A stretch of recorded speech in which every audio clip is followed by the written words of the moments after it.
በቀጣይነት ስፖርታዊ መረጃዎችን ደግሞ ከስፖርት ክፍል ባልደረባችን ኪዳነ ማርያም ብርሃኔ እንከታተላለን። ኪዳኔ ወደ መረጃዎች ማለት ይችላል። አመሰግናለሁ አፍቲ።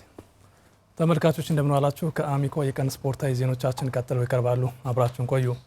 የ11ኛ ሳምንት የሲቢ የኢትዮጵያ ፕሪሚየር ሊግ ትናንት በተደረጉ 4 ጨዋታዎች ሲጀመር የተጠበቀው የባህር ዳር ከነማና ፋሲል ከነማ ጨዋታ በአቻ ውጤት ተጠናቋል።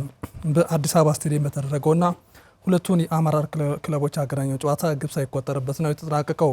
ጨዋታው በሁለቱም አጋማሾች በሙከራዎች የታጀበ ሆኗል። በፋሲል ከነማ በኩል በረከት ግዘውና አብኔዘር ዮሐንስ፣ በባህር ዳር ከነማ በኩል ደግሞ ወንደውሰን በለጠና አማኑኤል ገብረ ሚካኤል ለግብ የቀረቡ ሙከራዎችን ቢያደርጉም ግብ ሳንመለከትበት ጨዋታው ተጠናቋል። ውጤቱን ተከትሎም ባህር ዳር ከነማ ነጥቡን 14 አድርሷል። ፋሲል ከነማ በበኩሉ ከ11 ጨዋታዎች የሰበሰበው ነጥብ 21 ሆኗል። ያለመሸነፍ ጉዞንም ፋሲል አስከትሏል። በሌላ ጨዋታ ነገሌ አርሲ ውልዋሎ ዓዲግራት ዩኒቨርሲቲን 1-0 ረቷል። አዳማ ላይ በተደረጉ ጨዋታዎች መቀሌ ሰባ እንደርታ በብርሃኑ አዳሙ 2 ግቦች ታግዞ የዓመቱን የመጀመሪያ ድል በአርባ ምንጭ ከተማ ላይ አስመዝግቧል። ሀዲያ ሆሳዕና ደግሞ ወላይታ ድቻን 2-1 አሸንፏል። ውድድሩ ዛሬም በ4 ጨዋታዎች ይቀጥላል። ሸገር ከተማ ከሐዋሳ ከተማ፣ ቅዱስ ጊዮርጊስ ከኢትዮጵያ ንግድ ባንክ፣ ኢትዮ ኤሌክትሪክ ከምድረገነት ሽረ እንዲሁም ኢትዮጵያ ቡና ደግሞ ከድሬዳዋ ከተማ ይጫወታሉ። በኢትዮጵያ ከፍተኛ ሊግ 8ኛ ሳምንት ደሴ ከተማ አዲስ አበባ ከተማን 4-2 አሸንፏል።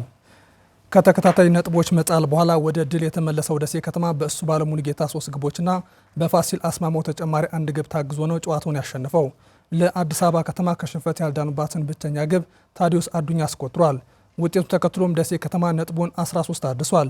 በዚሁ የኢትዮጵያ ከፍተኛ ሊግ ምድብ 2 ላይ ዛሬ ጨዋታ ሲደረግ ደብረ ብርሃን ከተማ ከቢሸፍቱ ከተማ ጋር ቀን 7 ሰዓት ጀምሮ ይጫወታል። በጨዋታው ደብረ ብርሃን ከተማ ካሸነፈ ነጥቡን ወደ 9 ከፍ ያደርጋል። 9 ተኩል ላይ ቦዲቲ ከተማ ከሱሉልታ ክፍለ ከተማም ይጫወታሉ።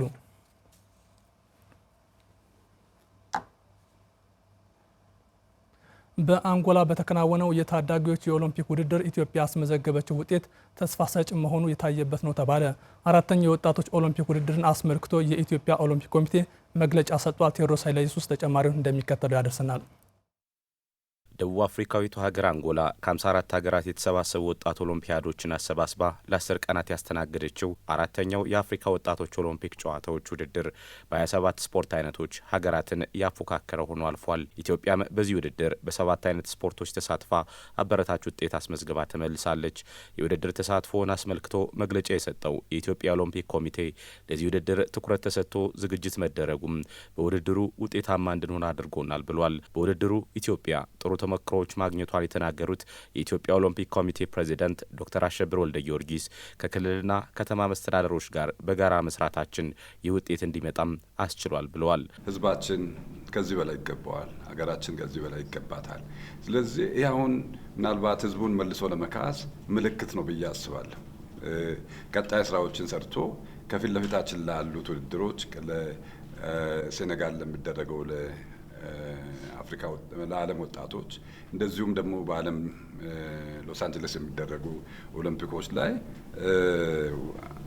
ከተሰራ ውጤት ማምጣት እንደሚቻል ምልክት የሰጠ እና ተስፋ የሚያለመልም ነው ብሎ መውሰድ ይቻላል። በውድድሩ ኢትዮጵያ በ7 አይነት ስፖርቶች ተሳትፎ ማድረጓን ያነሱት የኦሎምፒክ ኮሚቴ ምክትል ዋና ጸሐፊ አቶ ገዛኸኝ ወልዴ ኢትዮጵያ ለመጀመሪያ ጊዜ በተሳተፈችበት የክብደት ማንሳት ውድድር ያስመዘገበችው ውጤት በሁሉም አይነት ስፖርቶች ከሰራን ውጤት ማምጣት እንደሚቻል ማሳያ ነው ብለዋል። ከታች ጀምሮ መስራት ከተቻለ ሀገራችን በሁሉም የስፖርት አይነቶች ውጤታማ ስፖርተኞች እንዳሏት ያየንበት ውድድር መሆኑ በአዳዲስ ስፖርቶች ሜዳሊያ ውስጥ መግባታችን ለምሳሌ እንደ ክብደት ማንሳት በመሳሰሉት ስፖርቶች በሌሎችም ስፖርቶች መስራት ከቻልን ውጤታማና ፖቴንሻል እንዳለን ያየንበት ጨዋታና ውድድር በመሆኑ ለመጀመሪያ ጊዜ ሀገራችን ኢትዮጵያ በድምር 33 ሜዳሊያዎችን በ4 ስፖርት አይነቶች ያስመዘገበችበት መሆኑ በዚህ ውድድር ኢትዮጵያ የ2027 ውድድር የማዘጋጀት ድል ማግኘቷም ይታወሳል።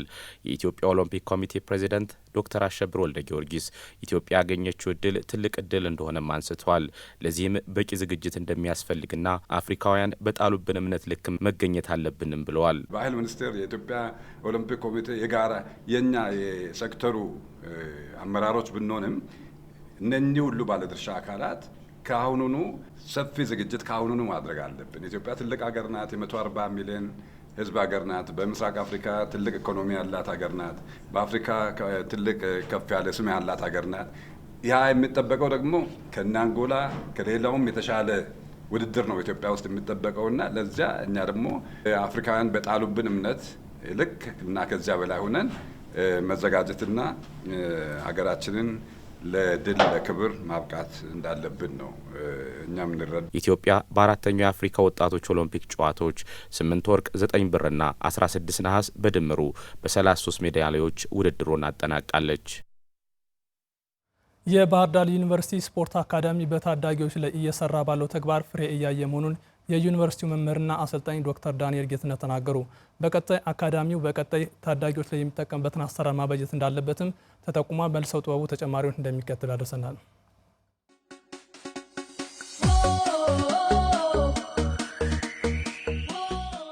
የባህር ዳር ዩኒቨርሲቲ ስፖርት አካዳሚ ታዳጊዎች ላይ ጠንክሮ መስራቱ ውጤቱ በተጨባጭ እየታየ ነው ሲል የአካዳሚው መምህርና የእግር ኳስ አሰልጣኝ ዳንኤል ጌትነት ተናግሯል።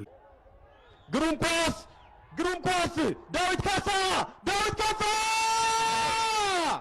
የመጀመሪያ ጎል ኢትዮጵያ ብሔራዊ ቡድን አስቆጠረ። ዳዊት ለዩኒቨርሲቲው ትልቅ በረከት ነው ይዞልን የመጣው።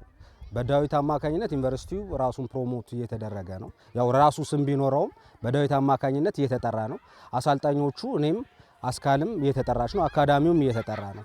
ምናልባት ዳዊት ብቻ ሳይሆን 18 የሚደርሱ አትሌቶች ለብሔራዊ ቡድን ይሮጣሉ። አሁን የምትሄድም አለች ናሽናል ቲሙን ወክላ። ከዚህ በፊት ሚኪያስ የሚባል ልጅም ወጥቷል። ናሽናል ቲም እግር ኳስ ላይ ከ17 ዓመት በታቹ ሚኪያስና አሁን ዳዊት ወጥቷል። ከዚህ በፊት ወደ 22 ልጆች የተለያዩ ክለቦች ላይ የተለያየ ኤጅ ካታጎሪ ጋር ገብተዋል። ይሄ ስራ የሚያበረታታና ተስፋ እንዳንቆርጥና ወደ ኋላ እንዳንሄድ የሚያደርገን።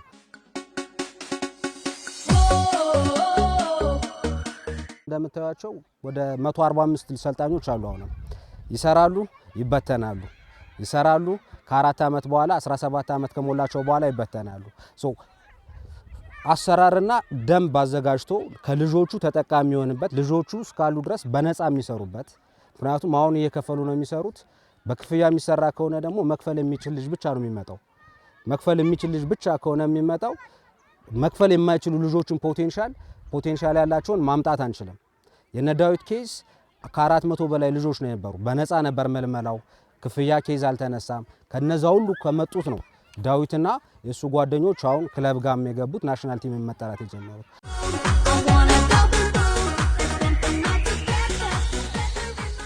አንድና ሁለት ልጆች ሲወጡ እነሱን ላይ የኛ ልጆች ናቸው ብቻ ማለት ሳይሆን ሌላ ታዳጊ ልጆችን እንዲወጡ የማድረግ ስራ አለበት። እንዲወጡ ብቻ ሳይሆን ከወጡ በኋላም ከነሱ መጠቀም አለበት የሚል ሐሳብ አለኝ። ለምሳሌ 3 ፖይንት አካዳሚን መውሰድ እንችላለን። አዲስ አበባ ያለውን ከነ ዳዊት ካሳው ወይም ባህር ዳር ብዙ ፕሮሰሱን ጨርሶ ከሄደ ልጅ 500 ሺህ ብር አግኝተዋል። 500 ሺህ ብሩን 40%ቱን እግር ኳስ ፌዴሬሽኑ 60%ቱን እነሱ ተጠቃሚ ናቸው በስምምነት የታሰረ ስለሆነ። ወደዚህ አይነት አሰራሮች መጥቶ አካዳሚውን ለልጆቹ ሙሉ ስልጠና የሚሰጥበትን ሙሉ ራሱን ተጠቃሚ የሚሆንበትን ሲስተም መዘርጋት አለበት።